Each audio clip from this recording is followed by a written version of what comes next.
Hey friends, hey, it's Nikayla here back with a flashback episode. So in this flashback episode, I address something that I get asked all the time, which is how do I find my niche? How do I pick a side hustle? How do I narrow down? So I go over how to narrow down when you have so many things you're interested in. I also talk about how to get help. You don't have to do this all yourself. You can actually get some help with figuring out what your niche should be, what your side hustle should be. And then finally, I talk about the one thing that you really need to do in order to move forward. And it's not what you think it is. So go ahead, check out this episode, take notes, and let me know what you think. You're listening to Side Hustle Pro, the podcast that teaches you to build and grow your side hustle from passion project to profitable business.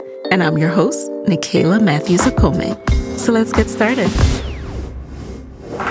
Hey friends, hey, welcome back to the show. It's your girl Nikayla here, and today I am back with a solo episode, and today we're going to be talking about how to find your niche. So you can look at this episode in one of two ways. Either it can help you narrow down what your side hustle should be, period, or it can help you if you know that you want to start a blog, for example, or you know that you want to start a podcast, but you're not sure what your topic should be, what your niche should be. It can also help you in that way. So now let's jump on into it. All right.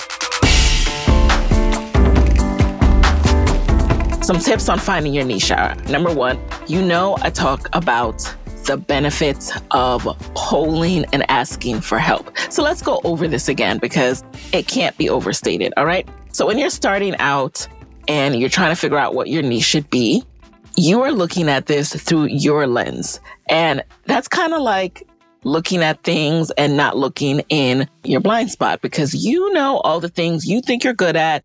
You know all the areas you've doubled down and really focused on getting more education in, so forth, so forth. However, there are things that you do naturally that we often take for granted.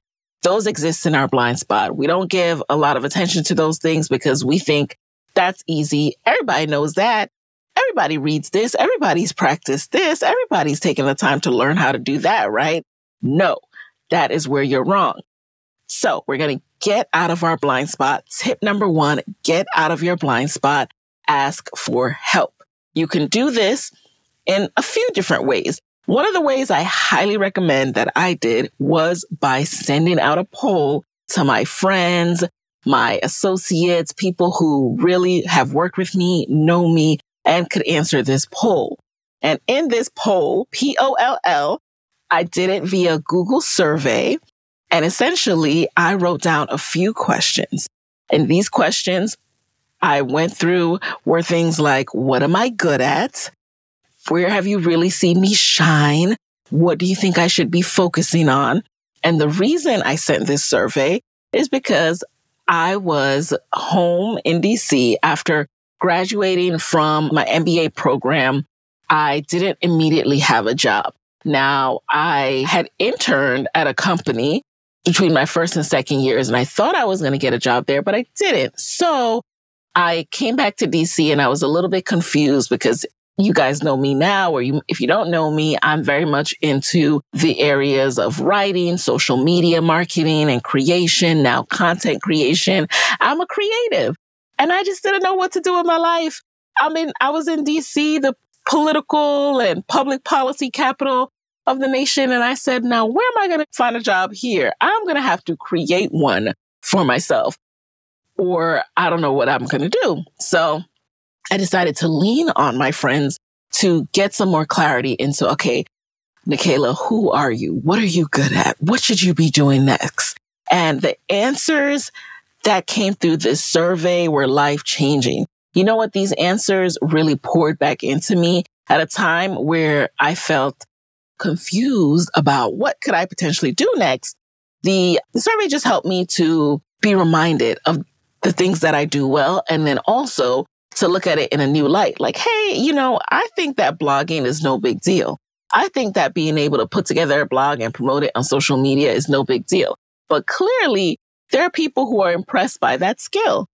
What I didn't know then was I was a content creator, and I didn't realize that that was going to be such a sought after skill at that time. So this was 2015. I was completely taking it for granted. But Because of that survey, I said, let me stop taking this for granted and let me start putting my skills and my strengths to good use. So let's pivot back to you now. All right. What things are you taking for granted? What things do you do well? What things do people always compliment you on or ask for your advice on, feedback, ask you to make, and so forth? Or it could just be, you could even send a poll on, hey, I'm thinking of doing this, this, and that. What do you think I should focus on? You could even kind of direct them a little bit so it doesn't get too broad and they're not telling you to do something that you've decided, I'm not going to do that anymore. You could say, hey, I'm thinking of starting a blog about this or this. What should I do? Or, hey, I'm thinking of starting this business, and get that insight. The thing about sending a survey is you have to be open to the feedback. It doesn't mean you have to use it because remember, you don't know what's going to come through there. You have to really be strong in who you are and remember that you don't have to take this advice, but it will be enlightening. It's food for thought. It's things for you to consider. And again, it's making sure that you are not forgetting about things and that they're not in your blind spot. So that is the purpose of the poll. So that's the first step in finding your niche.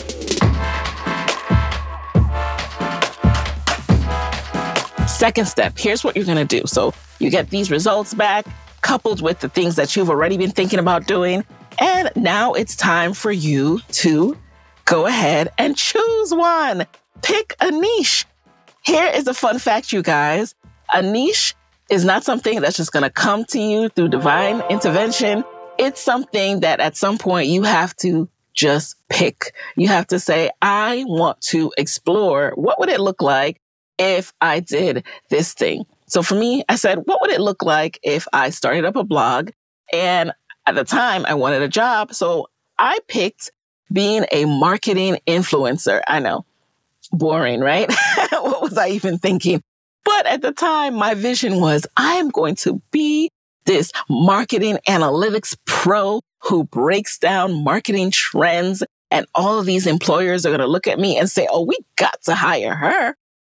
You know why that didn't work? Number one, it was boring to me. I love marketing. I do love seeing what companies are doing. Things like how do they choose to message something or, oh, that was a really clever campaign. Like many people, that kind of stuff interests me. But do I want to talk about it or read about it all day long? No. And then also that idea came about by me putting myself in someone else's gaze. That was me prioritizing wanting to prove someone wrong. So the feedback that I was given a lot was, oh, you're not analytical enough. And that used to really piss me off. I was like, how you gonna tell me I'm not analytical enough? You don't know what analytical is, okay?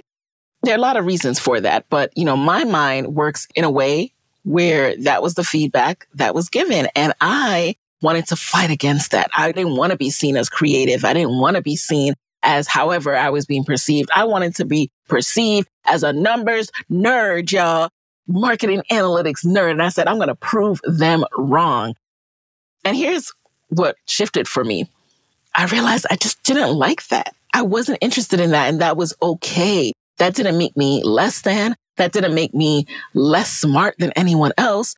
I was deprioritizing what I was naturally gifted in because I was trying to be something I'm not. I was trying to fit into someone else's idea of what makes you smart or what makes you good at marketing. And so I started out my blog and I was writing about, oh, look what Uber just did with this cool new thing. Oh, look what this company just did. Snooze fest. I was bored to tears, but I was still marketing it on social media, right? I was getting likes. People were like, oh, okay, Nikayla's doing something. That forward momentum still got support. Why? First of all, it takes a lot of effort for you to put yourself out there. So people are going to support you off jump just because they're proud of you. They know that they could never do that. Actually, they could, but a lot of people have this mindset like, I could never do that. That's so cool that they're doing that. Oh, they wrote a blog post? How many times have you seen somebody post something on any social media platform and you have clicked like just because you're like, oh, wow, they posted something, right? So off the jump, you're already getting support just for doing it. And then once people actually start reading, they'll say, oh, wow, this is interesting. Or again, if you're using these tips to narrow it down to what side hustle you're going to do, once you've made up your mind, that shows people you're serious. That shows people, oh, she's committing to this lane. I'm going to take her seriously because she took herself seriously enough to focus. So that's what it does to pick one.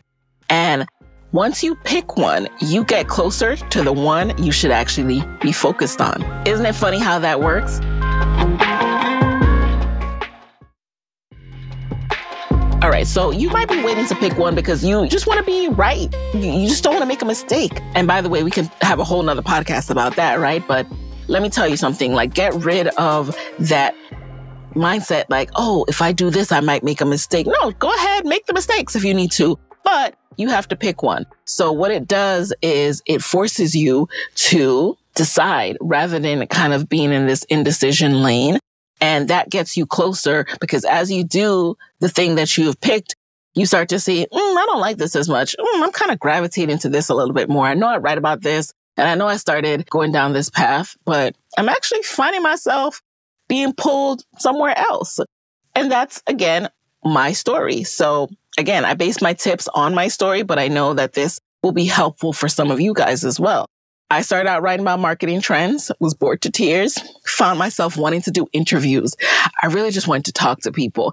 And I also wanted to network. And it was easier for me to reach out to someone for an interview than to say, hey, can I just get 15 minutes to talk to you? Because no one wants that call, right? 15 minutes, no. But all of a sudden, when you say, hey, I want to interview you for my blog series, then you have more of a chance of getting time with them because people like to talk about themselves. They like to be featured and they like those features to be promoted and tagged on social media. It's a win-win for everybody, right?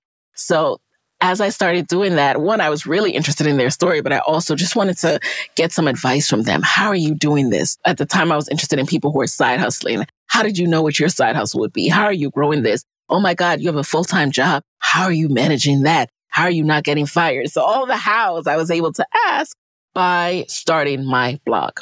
So let's go over these tips before we get into the next ones. All right. So we talked about, first of all, polling your friends, asking people their advice. So, and if you want an example of the exact questions that I used in my survey, go over to sidehustlepro.co/poll. There you'll be able to download the exact sample survey that I send out to my friends.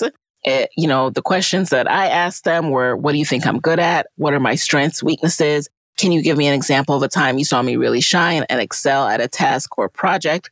If money wasn't an object, what do you think I should be doing? And what other things could I be giving back to the world that I'm not giving back to it now? And the reason I really love those questions, and I love those questions for you, is people are waiting in and eagerly cannot wait to tell you how awesome you are in ways that you might not even realize, that you might take for granted. And you give them the opportunity to do that, they will absolutely go in. It's a win-win again for them and for you. They finally get to tell you these things that never really comes up. And then two, you get to see like just how amazing you are. So go ahead and send that poll and then pick one. If people are like, hey, you're good at social media, you're good at, breaking down topics, you're good at making apps, you're good at making cupcakes, whatever it is, say, you know what, for the next quarter, for the next 12 weeks, I'm going to focus on making cupcakes and start doing that. Pick a domain name, pick a name, start writing, start making posts, start testing out your recipes, and then start selling something. I don't know, start your testing, but pick one. All right. Another thing I want to mention on this is that you don't have to have a PhD, you guys. You don't have to be an expert in the thing that you pick. I was not an expert in entrepreneurship. I'd never started a business in my life. I was not an expert at side hustling. I was still figuring out that piece. But what I was good at was bringing people along on the journey. I was comfortable with saying, hey guys, this is what I started. Here's what I'm doing. Here's how I opened up my business bank account. Hey, today I got incorporated. Hey, today I registered my business entity. I was comfortable with doing that. And I'm not even an extrovert or anything like that. I'm actually very introverted, but I have extrovert tendencies because, you got to survive in this world. However, I really find it's easy for me to write a post on social media. I don't have to be around a bunch of people. I just write it, put it out there.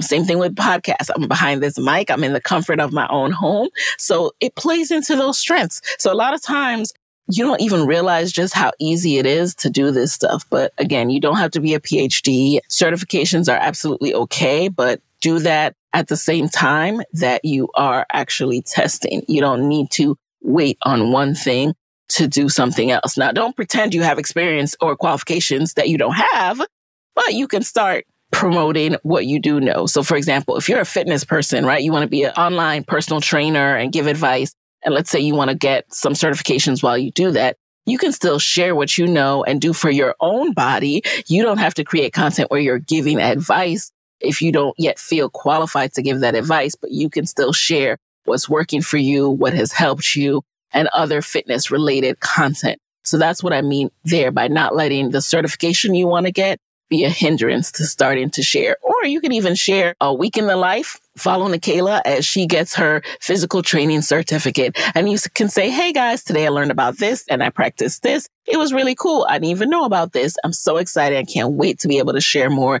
as I learn more. You see what I mean? Take people along with you. That's content, and that is getting started. Now let's get into tip number 3. Get some feedback.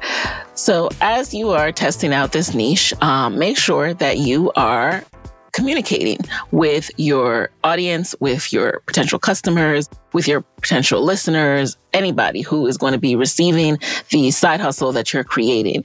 And if someone comments on something that you did, say, oh, thanks so much for that comment. And then ask a question like, what made you like this? Or what made you comment? Or you can even DM them if you don't want to, if they shared that publicly and you want to get some more information. The people who are engaging with whatever you do, those are your first people that you should reach out to get more feedback about what's going well, what they would like to see more of, what could be better, and use that to inform how you develop your side hustle. So as people would comment on the blog post that I did, I paid attention to who was commenting. People would reach out to me they wanted to be on the blog.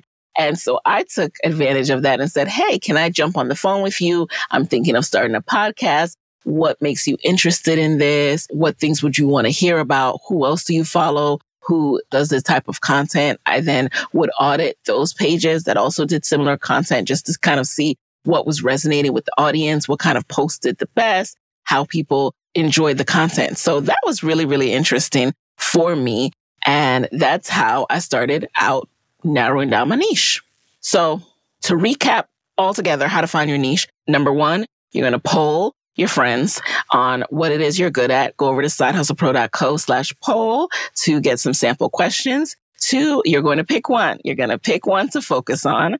And then in addition to that, remember that you don't have to have a PhD. Just bring people along with you. Share as you're going through the process. It makes you more approachable. And it, builds that trust with people because they know that you are being honest about where you are in the process. And then finally, tip number 3 is to get feedback early, often, and from the first people who start to engage with the side hustle that you are developing. And some reminders throughout this process for you guys. Reminder number 1, remember that as you go, you can always change your mind. Just because you started doing something doesn't mean you have to stick with it. You can always change your mind. But give yourself time to really explore what it is that you are interested in before you pivot. Really exhaust that topic, that product, that vision, that side hustle for as long as you can. And then say, hey, I'm no longer interested in this, and pivot to what you are interested in. You can always change your mind. Don't even worry about that. All right. The last reminder that I'll give you is you want to focus on one thing at a time. I know it's tempting to say, hey, I'm going to post about this on Monday and I'll post about this on Wednesday just to kind of figure out which one I really want to focus on, or I'm going to work on this business on one day, but I'm also doing this other thing on the side. And me and my friends, we're also starting this foundation. Simplify, simplify, simplify. We are all gifted at a number of things. It's so tempting to want to work at them all at once, but honor yourself by focusing and just focusing on one business idea at a time. That is really how you find your niche, by giving yourself time to decide, one, if you even like this idea, this process, what it would take to build this out. And then two, having enough time to see what that would look like. So if you and your friends are working on something and you don't want to give it your all, now's the time to really reevaluate and say, hey, I love what we're doing, but I might need to step away. I believe in this vision wholeheartedly, but I might need to step away. And true story, that actually happened for me. There was a time right before going to business school where I was involved. I was, part of this group, and we're building something amazing. To this day, it's still amazing, and I had to be honest with myself and say, all right, I am trying to build this thing with a group. I'm also trying to, at the time I was trying to study for the GMAT, go back and get my MBA, because I had a vision of the businesswoman, the solo businesswoman that I wanted to be. And I had to be real with myself and with them and say, hey, you know what? I know we're building something awesome. I'm kind of sad because when it pops off, I won't be a part of it. I won't be one of the founders. However, I know that I need to be able to focus wholeheartedly on this, because I can't be half in with you guys and half in with my goal for myself of going to business school. And this GMAT requires all of me, because it did require all of me to take that GMAT. So I've had to do it myself. And it's time for you to be real with yourself too. So part of finding a niche also comes down to you letting go of all the different people you're trying to be. And it might feel good because you like being able to attach your name to all the different projects that you're working on. Oh, I do this and I do a little bit of that. And it's time, if there's one that you really want to build out into a viable side hustle, aka something that will be a business one day that will earn you revenue and that you can scale. And one day, if you'd like it to have it be your full-time thing, it deserves your full attention. It doesn't mean that you can no longer do those other things as hobbies here or there, but everything can't have the same weight. So with that, I hope that you will go forth, narrow down your niche. If this episode was helpful, be sure to let me know at hi@sidehustlepro.co. And let's talk about some more things in the coming weeks. Let me know what topics you guys would like me to cover, what questions you guys have. And I can't wait to share more of my solo episodes with you this year. All right. Thanks for listening, and I'll talk to you next week. Hey guys, thanks for listening to Side Hustle Pro. If you like the show, be sure to subscribe, rate, and review on Apple Podcasts. It helps other side hustlers just like you to find the show. And if you want to hear more from me, you can follow me on Instagram at Side Hustle Pro. Plus, sign up for my 6-bullet Saturday newsletter at sidehustlepro.co/newsletter. When you sign up, you will receive weekly nuggets from me, including what I'm up to, personal lessons, and my business tip of the week. Again, that's sidehustlepro.co/newsletter to sign up. Talk to you soon.